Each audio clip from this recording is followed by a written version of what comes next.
So yesterday we were talking about two concepts that are going to converge today. One is the concept of Yom Tov Sheni Shel Golios being Shtei Kedushos, being two separate units of holiness, such that if something was muktzah on day one of Yantif, it's not muktzah anymore on day two. It's considered to be already prepared from the prior day. Okay, that's number one. Number two is that the Gemara had suggested yesterday that if an Isser D'Rabbanan is done for Ruvain by a non-Jew, then it is not prohibited for Shimon to benefit from that Isser on the very same day of Yantif. So, for example, we had talked about the concept of something being brought from outside the Tchum. We talked about this deer that was brought from outside the Tchum, and the law of Tchumen is only rabbinic in nature, so therefore normally we would say that it would be prohibited. However, because it was not brought for that particular Yid, another Yid is allowed to benefit from it, even though normally you wouldn't be allowed to benefit from something that came from outside the Tchum. These two halachas are now going to converge in the following story. For example, Rabbi? What do you mean, for example? Something comes from outside the Tchum on Yantif. I'm allowed to benefit. I can shecht it and I can eat it. That's yeah. So the Hahu Lifta. So line 6 on Daf Mem Amud Aleph. Hahu Lifta da'asi l'mechuza. There was some turnip that came to the city of Mechuza. In other words, there was an itinerant peddler who was not Jewish, and he brought turnips into town, and this was on Yantif. So this was on the second day of Yantif, and he had come from outside the Tchum. So there are two concerns here. Concern number one is that this malacha was done to harvest the turnip on Yantif. And concern number two, that it was brought from outside the Tchum on Yantif. So Nafak Rava Chazia de Chamisha. Rava noticed that the turnip was a little bit shriveled. So he knew that it had not been harvested today. At the most, it had been harvested from yesterday. So today is the second day of Yantif, and even if it was harvested yesterday, it would be permitted today. And even though it came out from outside the Tchum, we could still permit it because it wasn't being brought specifically for Yiddelach, it was being brought for the entire city. So Shara Rava Lemizban Minei. So that's why Rava permitted it. Amar Ha Vadai Me Esmol Nekra. For sure this was harvested from yesterday. So my Amart Michutz L'Tchum Asya, what are you going to say, that it came from outside the Tchum? Haba Bishvil Yisrael Zeh Mutelechol Yisrael Acher. Well, we know the halacha that if something is brought from outside the Tchum for Ruvain, it's permitted for Shimon to partake of it. The Kol Shekain Hai Dadaita Dinachrim Asa. So surely in this scenario where the vegetables were brought for just the general non-Jewish population, it is certainly permitted for a Jew. So Kevin Dechaz is the Kamafshi Umaisiluhu Asalu. But then he saw that once the non-Jews, the industrious non-Jews, saw that there was a market for vegetables on the second day of Yantif, so then there was a whole rush of non-Jewish produce merchants that came on the second day of Yantif. And because, by the way, you're allowed to make purchases on Yantif, you can buy on credit. You go to the storekeeper and say, give me a pound of turnips or a bunch of turnips, and I'll settle with you after the holiday. You're allowed to do that. So therefore, the vegetable merchants saw that they could make a killing on the second day Yantif, and then Rava saw that they were doing it specifically for the Yidden. So he said, no, it's no longer permitted, because now they're doing it specifically for the Jews. Is it buying? Are you actually taking possession of that? You're actually taking possession. Food you're allowed to take possession of on Shabbos and Yantif, yeah. Even nowadays? Yeah. Anahu b'nei Genana degazulu asa b'yom tov sheni. So there were these horticulturalists, these people who were working with myrtle branches. They would typically take myrtle branches and make them into wreaths that you would wear on your head for a chassan and a kala. And so that they were tying them on the second day of Yantif. So the question was, could you use them immediately afterwards? So Shara lahu Ravina la'aruche beila alter. So Ravina permitted the people to imbibe the fragrance of this myrtle branch immediately after Yantif. He said, go right ahead and benefit from it immediately after Yantif. He felt that perhaps there was no problem with benefiting from it right after Yantif because they weren't necessarily doing it specifically for the Jews. So Amar le Rava bar Tachlifa le Ravina leiser lehumar mipnei she'inon b'nei Torah.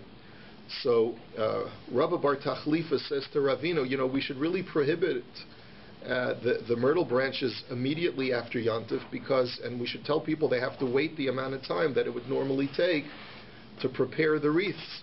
Why? Because if we permit it right away, then people are going to deprecate. They're not well lettered, and they're going to deprecate Yantif itself and say, well, it's only because it's second day Yantif, so we don't have to treat second day Yantif seriously. So Maskef lo Rav Shemaya Taima Deinan B'nei Torah Ha B'nei Torah Shari. You mean to tell me, says Rav Shemaya, that the whole reason why we should ask for these myrtle branches immediately after Yantif is because these people are unlettered? You mean if they were B'nei Torah that it would be okay?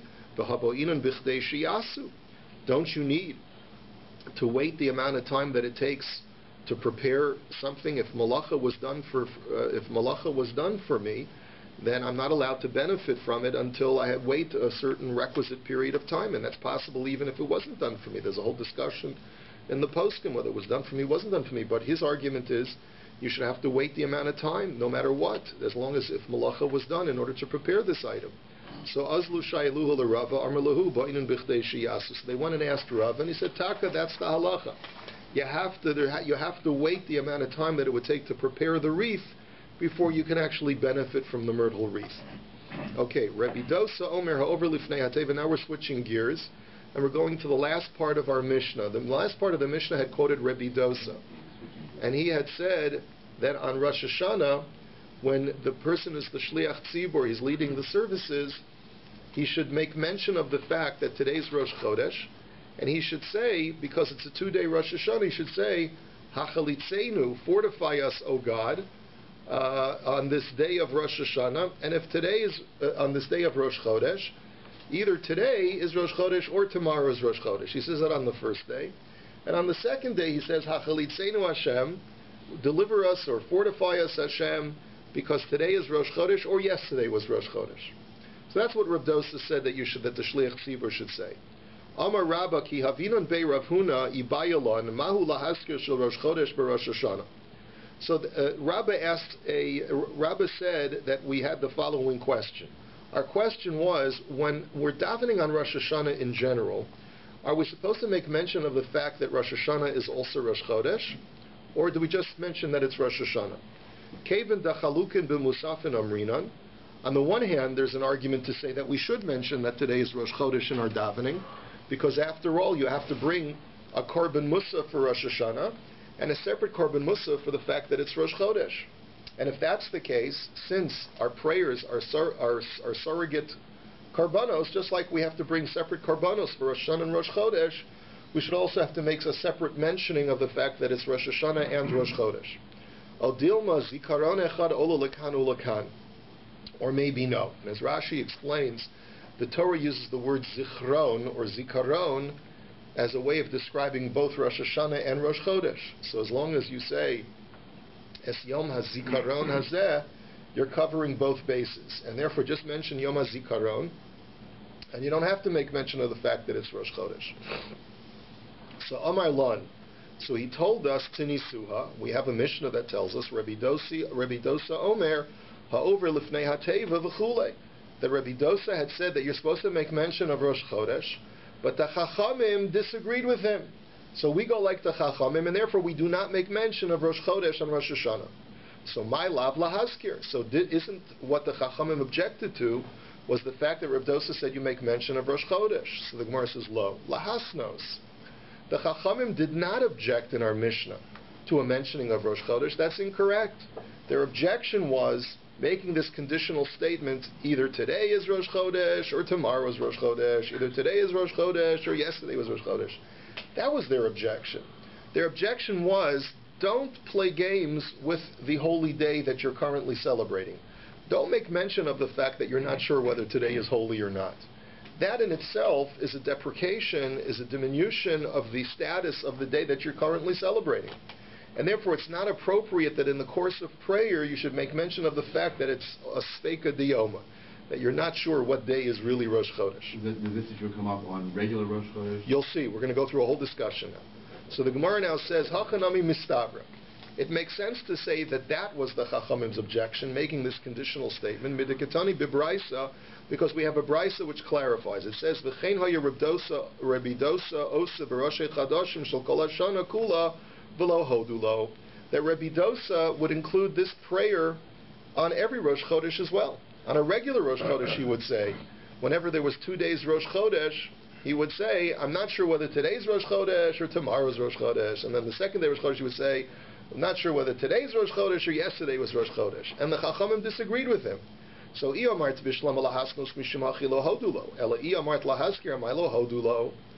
you're going to tell me that the Chachamim's objection in our Mishnah is because of this equivocation of the day, so then I understand why they objected for a regular Rosh Chodesh as well.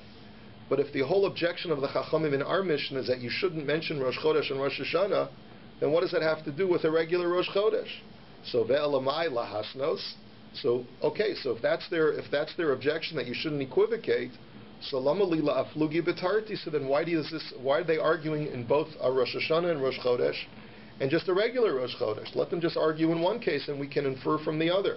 So the Gemara says, I'll tell you why. The Iyash me'inan Rosh Hashanah havamina b'hakami rabbanan delo mishum da'asi lezilzulei bei aval b'roshei chadashim shekol hashana kula imamodulei l'Rebbi Dosa. Because if we would have only seen our Mishnah, where there's only a machlokus on Rosh Hashanah, whether or not a person should equivocate, so I might have thought that the reason why the Chachamim object is because they don't want to see a cheapening of the Yom Tov. In other words, if a person were to say, well, I'm not sure whether today's Rosh Hashanah or tomorrow's Rosh Hashanah, there it's very easy to understand why a rabbi would object, because if you're going to equivocate about whether today's Yom Tov or not, people are going to come to be Machalal Yom Tov. But on a Rosh Chodesh, on a regular Rosh Chodesh, maybe the Chachamim would not have a problem about equivocating, because the worst that'll happen is, what are you going to do? You'll do Malacha, so you can do Malacha on Rosh Chodesh. What's the big deal? So, okay, and that's why you need to find the machlokes that even by Rosh Chodesh, a regular Rosh Chodesh, the Chachamim also object. What about Rachel? The itmar beha, and if you would have only had the case of Rosh Chodesh, beha kamer Rabbi Dosa aval bahach emamo deluhu l'Rabbanan. Maybe only by a regular Rosh Chodesh does Rabbi Dosa say that you can equivocate, but maybe on a Rosh Hashanah he would agree that you should not equivocate because of the concern of being Machal Yantiv, and therefore it's Tzricha. Therefore you need both. What's that, Alan? On 2 day Rosh Chodesh, isn't there a possibility then of the Bracha Levatala saying? No. Once the Chachamim instituted that you should treat it like Rosh Chodesh, you have the right, you have the mandate to say the rabbinically instituted bracha. But the concern is that you shouldn't express doubt in your prayers. That you shouldn't express doubt as to what the status of this day, whether it's holy or not. Once the Chachamim tell you to treat it as holy, it's holy. Okay, Meisvei. So now let's challenge this. Rosh Hashanah shechalios b'Shabbos, when Rosh Hashanah coincides with Shabbos. Now remember, here we're talking about a regular Rosh Hashanah, and it happens on a Saturday. Okay, that's what the Bryce is talking about. Here's a very important machlokes, Beis Shammai and Beis Hillel. Beis Shammai omer mispalel eser, or Beis Hillel omer mispalel teish. Now the machlokes here is they're talking about Musaf. On Rosh Hashanah Musaf, there are 9 blessings. They're the standard 3 before and 3 after, the 3 opening blessings and the 3 closing blessings that you have by every Amida. Right? The first 3 blessings and the last 3 blessings are always the same in every Amida, 365 days a year. Where did the extra 3 come from? Malchios, Zichronos, and Shofros. Now, in the Malchios, we also make mention of the fact that today is the holy day of Rosh Hashanah. Comes along Beis Shammai and says that since you have 2 holy aspects of this day, it's both Rosh Hashanah and Shabbos, you need to add a separate bracha to signify the Kedusha of Shabbos. And that's why Beis Shammai say that when Shabbos and Rosh Hashanah coincide, you need 10 brachas in Musaf, not 9 brachas. And Beis Hillel say no, you can combine the Kedusha of Shabbos and the Kedusha of Rosh Hashanah in one bracha. That's the way we do, and therefore we just put in the bracketed words, Ve'es Yom HaShabbos Hazeh. Okay? Es Yom HaShabbos Hazeh, Ve'es Yom HaZikaron Hazeh. Right? Now, correct the Gemara, an interesting question. V'im Isa Be'Shamai Echas Esrei Boile. If you're going to tell me that there's nothing wrong with making mention of Rosh Chodesh and Rosh Hashanah, so then, according to Beis Shammai, you should need 11 blessings when Rosh Hashanah and Shabbos and Rosh Chodesh coincide, because you have to have a separate bracha for the Kedusha of Rosh Hashanah, a separate bracha for the Kedusha of Shabbos, and a separate bracha for the Kedusha of Rosh Chodesh. So the Gemara explains, the Gemara answers that Amar Rebbe Zeira Shiny Rosh Chodesh mitoch shekolel l'shacharis mincha va'arvis kolol nami b'musafin. So the Gemara gives a very interesting answer. Actually, it just says shacharis and arvis. It doesn't say mincha. I just put in mincha. It says Rosh Chodesh is different because Rosh Chodesh does not have a special shacharis mincha and ma'ariv amida where you put in a special bracha for Rosh Chodesh. The only time that we have a special mention of Rosh Chodesh in a bracha is in Musaf. But in Shacharis, Mincha, and Ma'ariv and Rosh Chodesh, it doesn't rise to the level of getting its own bracha in Shacharis, Mincha, and Ma'ariv. Therefore, even Beis Shammai would agree that you could group it together with another bracha, because it doesn't rise to that level of importance to warrant its own bracha. And therefore, when you're already saying a bracha for another holiness, you can include Rosh Chodesh in that. So the Gemara says, Umi islahu lebeis Shammai kolel. Since when, and by the way, so Shachris Mincha and Ma'ariv, how do we signify that it's Rosh Chodesh? We just say Yalav Yovam, right? But we don't have a special bracha. So for the Gemara, since when does Beis Shammai say that you can wrap two holinesses in one bracha? V'hatanya Rosh Chodesh shechalios b'Shabbos Beis Shammai omer mispalol shmona u'Beis Hillel omer mispalol sheva. Look at this brisa. The brisa says that when Rosh Chodesh and Shabbos coincide, then even Shachris, Mincha, and Ma'ariv, Beis Shammai say that you don't say the standard 7 blessing Amida, but you have to add an 8th blessing to signify that it's Rosh Chodesh. So you see that according to Beis Shammai, you cannot group the Kedusha of Shabbos and the Kedusha of Rosh Chodesh in one bracha. You'd have to split them up. So the Gemara says, Kasha, you're right, this is a problem. And Rashi says something very interesting over here. If you look at the Dibur HaMaskul Kasha, Rashi says that because of the weight of this question, of this challenge, it says, Ushma mina kevin de bishar Shabbosos kabo Beis Shammai bracha Rosh Chodesh, the very fact that when Shabbos and Rosh Chodesh coincide, Beis Shammai require you to have a separate bracha for Rosh Chodesh, uva Rosh Hashanah lo bo, and on Rosh Hashanah they do not require a separate bracha for Rosh Chodesh. We must therefore conclude the time of Mishum the Zikaron de Rosh Hashanah ololo. We must conclude that you do not make mention of Rosh Chodesh on Rosh Hashanah.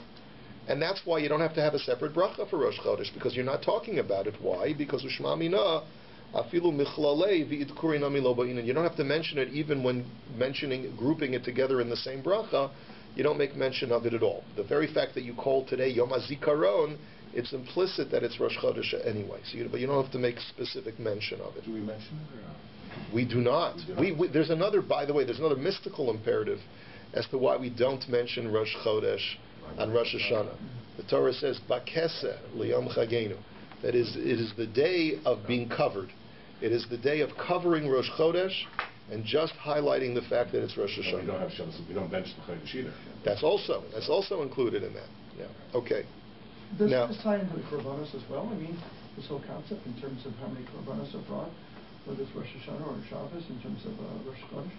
No, that's what we had established. The Gemara had equivocated based on the very fact that the Korbanos are different. You do have to bring a Rosh Chodesh Korban on Rosh Hashanah, but you don't make mention of it in the Amida. Okay. Now the Gemara says, V'kolol atzmo tanoi. So this whole idea of combining Rosh Chodesh and Shabbos in the same bracha, Shachris, Mincha, and Ma'ariv, that we had taken as a given, that you don't mention Rosh Chodesh and Shachris, Mincha, and Ma'ariv on Shabbos, that in itself is a debate. Whether or not, when Shabbos and Rosh Chodesh coincide, do you make mention of the fact that it's Rosh Chodesh on Shachris, Mincha, and Ma'ariv? Now we know we make mention of it in Musaf. And we also know that we don't make mention of it in a bracha on Shachris, Mincha, and Ma'ariv. but this in itself is a machlokas tanoim. The Tanya, Shabbos shechalios b'Rosh Chodesh or b'Cholol Shel Moed, that if Shabbos and Rosh Chodesh coincide, or Shabbos and Chol HaMoed coincide, Chol HaMoed and Rosh Chodesh are considered on equal par for these things because you're allowed to do malacha. So Arvis Shachris u'Mincha mispalul kedarko sheva. So for Shachris, Mincha, and Ma'ariv, you daven a regular Amida, a 7 bracha Amida like on every Shabbos. Va'omer me'ein ha'ma'ora ba'avoda. And you just make mention of Yala v'Yavo in the bracha of Avoda, which is the bracha of Ritzei. And that's exactly what we do. We just say Yala v'Yavo. And Rabbi Eliezer Omer b'Hoda. Rabbi Eliezer says you say Yala v'Yavo not in Ritzei, but you say it in Modim, the following bracha. V'im lo Amar machzirin oso. And if you forgot Yala v'Yavo, you have to go back and do another Amida. Uvemusafim maskul b'shol Shabbos u'Mesayim b'shol Shabbos. V'omer kedushas hayom be'emtza. When you daven Musaf on Rosh Chodesh that coincides with Shabbos, so then you're going to say in your Musaf you're going to combine Rosh Chodesh and Shabbos together. You'll start with the theme of Shabbos. You'll end the bracha by saying Baruch Atah Hashem Mekadesh HaShabbos, period. And in the middle you'll include a mentioning of the fact that it's Rosh Chodesh. But by the way, we don't do that. Take a look at.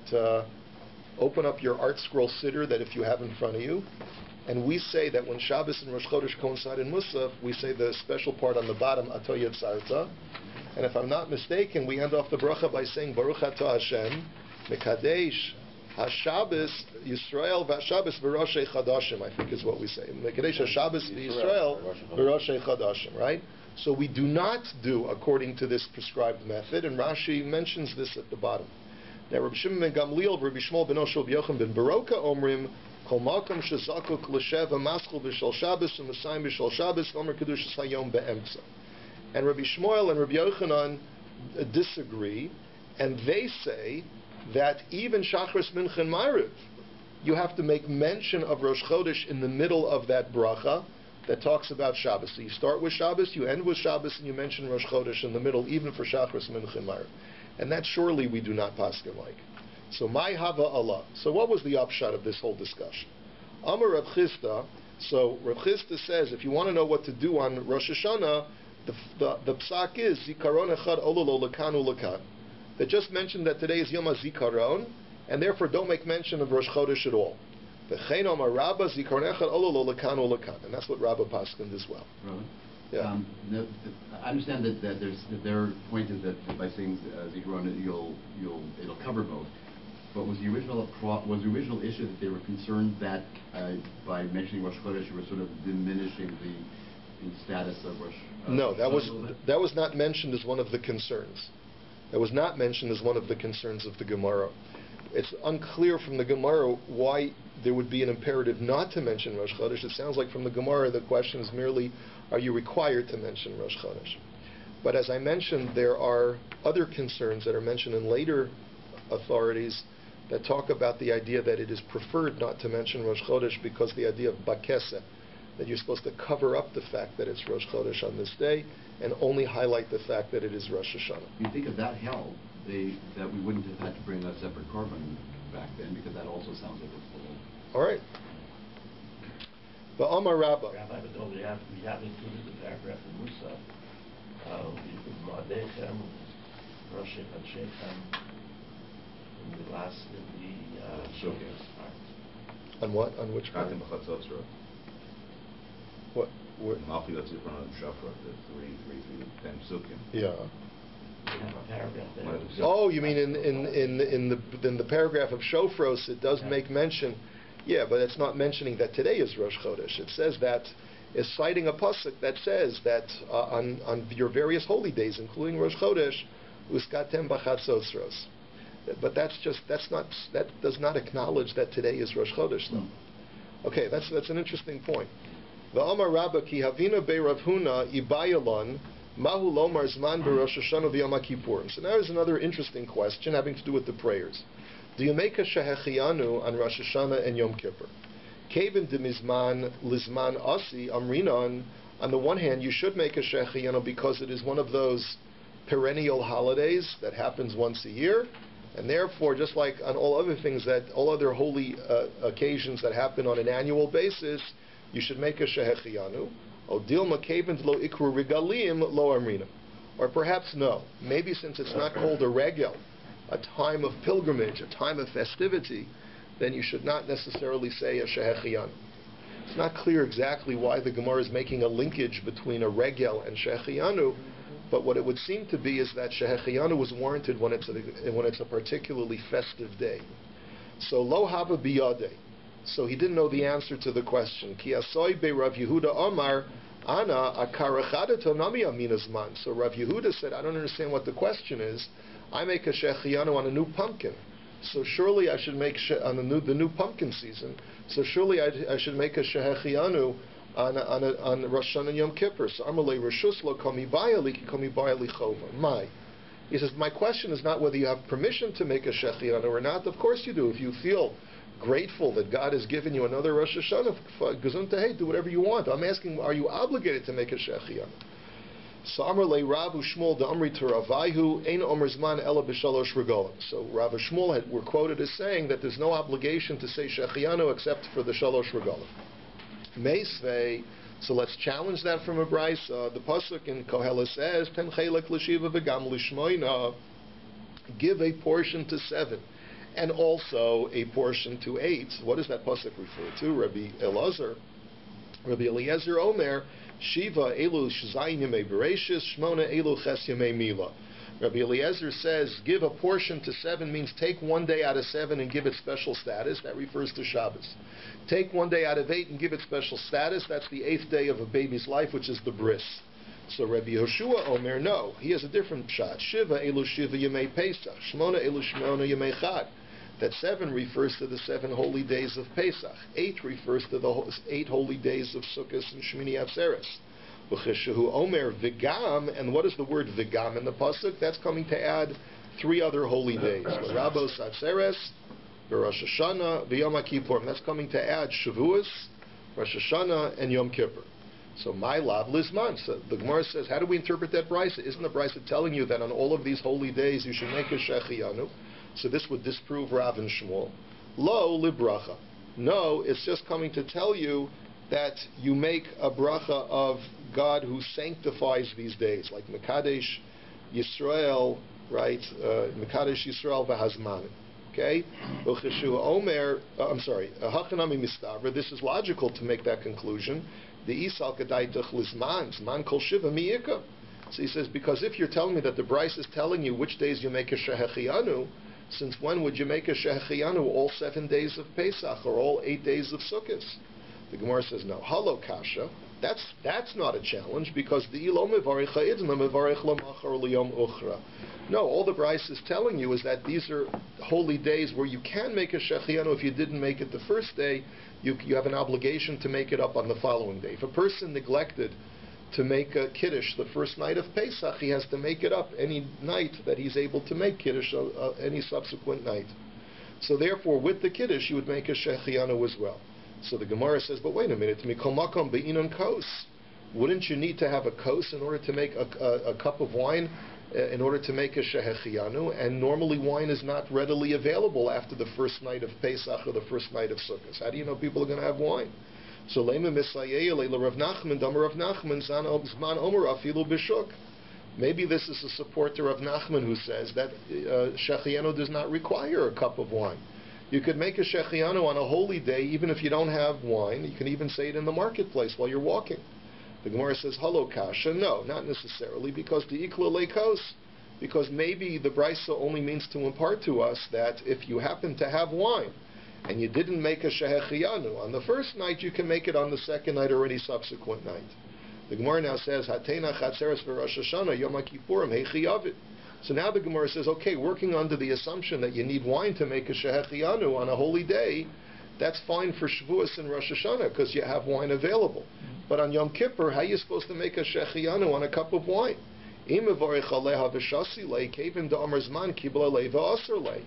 Right? It says how are you going to drink? The question is, if you make the shehechiyanu, how are you going to drink from the wine afterwards? Once you say shehechiyanu, that's a declaration that it's now Yom Kippur, and therefore you've accepted the fast upon yourself. How can you drink it? The ha'amar le Rav Yirmiyah bar Abba l'Rav mi bad las v'amar le in badilma. He says because the Gemara brings a ma'isa elsewhere where there was a cloudy day one Friday afternoon. Everyone thought that the sun had already set. Rava went ahead and he made. Rav thought it was Shabbos already. He went ahead and made Kiddush. And then the clouds cleared up, and they realized they had another couple of hours before it was going to be Shabbos. So Rav Yirmiyah asked Rav, are you still obligated to desist from Malacha? So Rav said, yes. Once I make Kiddush and I accepted Kedusha Shabbos upon myself, then it's now Shabbos for me and I can't do Malacha. So the same thing should apply by Yom Kippur. So Livro Chalei Vilanche Hamavarch Sarach Sheyito. To make a bracha shechiyanu and then just to put the kos down without drinking it, that you can't do, because there's a halacha that in order to show proper kavod to the kos shel bracha, you have to drink from it. Leisve liyanuka les hilchasa karavacha, because dilma asila misraf. He says to make a bracha on the kos and then give it to a child to drink. Well, we don't paskin like Rav Acha bar Yaakov, who had suggested that solution. Because, why? We're worried that if you give the child to drink on Yom Kippur, he's going to remember when he grows up that he used to drink wine on Yom Kippur, and he'll come to drink on Yom Kippur. So we don't want that to happen. So the Gemara says, "My havi Allah." So what was the final upshot? Do you make a shechiyanu on Rosh Hashanah Yom Kippur or not? So shadruhu Rabbanon l'Rav Yemar Saba kamei de Rav Chisda b'malei Yoma dereishasa. So the Chachamim sent Rav Yemar Saba on a mission. They said, go ahead and spy on Rav Chisda and see what he does. He says, Amru le'zil chazi heichi avid uvda ta'im alad. Go and watch him make Kiddush the night of Rosh Hashanah and come back and tell us what he does. Does he make a shechiyanu or not? So ki chazi amr lei deluya l'retiva rafsa le beduchte. So Rav Chisda sees this Rav Yemer Saba, this elderly sage, and he says to him, he gives him a parable. He says, when you see someone picking up a moist piece of wood, you know that there's got to be a reason why he's picking it up. Normally people don't pick up moist pieces of wood because you can't use it for kindling. So it must be, it's because the guy needs the spot where the wood has been resting so that he can use it to sit down or use it for some other purpose. In a similar vein, he's saying, you didn't come here for nothing. If the fact that you shut up at my house when I'm making Kiddush means that you wanted to learn something from me. Now, there's obviously a backstory to this whole episode, which we can only conjecture. There may have been some rivalry, and they didn't want Rav Chisda to know that they were spying on him. Whatever the story is, though, Rav Chisda surmised that they were looking to see how he was comporting himself at Kiddush. So, Aisu le'kasa dechamer Kaddish ve'omar zman.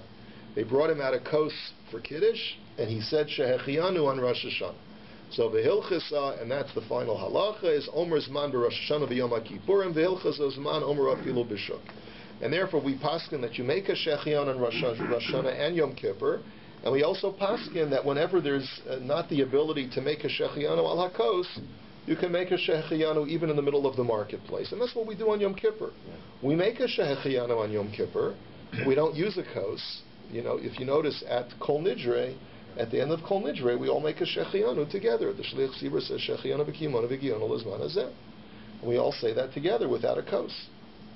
Okay. V'amar Rabba ki havinan bei Rav Huna ibayalan. Furthermore, Rabbi said, when I was by Rav Huna, we had the following question: Var bei Rav the Yoseph b'tanesa b'malei shabta mahu la'ashlume. The question that we asked him was, if a person is fasting on a Friday, is he obligated to complete the fast, or should he break the fast shortly before Shabbos, sometime on Friday afternoon? Now what's and Rav Huna, by the way, didn't know the answer to the question. What's the basis of the question? We know that a person is not allowed to enter into Shabbos in a state of hunger, a state of starvation, because it's a lack of kavod Shabbos to be ravenous when you're coming into Shabbos. You have to enter Shabbos like a mensch. And if you're mamish chalashing when Shabbos comes in, it's a lack of kavod Shabbos. But on the other hand, if you accept it upon yourself to fast, you should have to finish the fast. So that's the suffix. Which one takes priority? So Asoy Lakami de Rav Yehuda v'lo have biyada. He asked Rav Yehuda. He also didn't know the answer. Amar Rava nechze anon. So Rava said, listen, my Rebbeim didn't know. Our Rebbeim didn't know. So let's think about this for a second. The Tanya Tisha B'av Shechalios v'Shabbos when Tisha B'Av falls out on Shabbos, and we know that, of course, you're not allowed to fast on Shabbos, so you're going to have to push the tainus to the following day. V'chein Erev Tisha B'Av shechalios b'Shabbos, when Erev Tisha B'Av falls out on Shabbos, and Tisha B'Av is on a Sunday, so there you also have an issue, because the issue is that the Suda HaMafsekes that you're supposed to have Erev Tisha B'Av is supposed to be a meager meal of privation, where you're only supposed to have bread and water and ashes, and egg dipped in ashes. And you're not allowed to show a sense of mourning on Shabbos. So therefore, Ochel v'shosa kol tzarko umala al shulchano afilu kisuda shlomo b'shaito. Then what you're supposed to do, even though it's either Tisha B'Av or Erev Tisha B'Av, nevertheless, you're supposed to eat and drink all that you want, and be merry, and have a table like the table of King Solomon. And that's how we paskin, by the way. By the Hasidim, they say even more than that.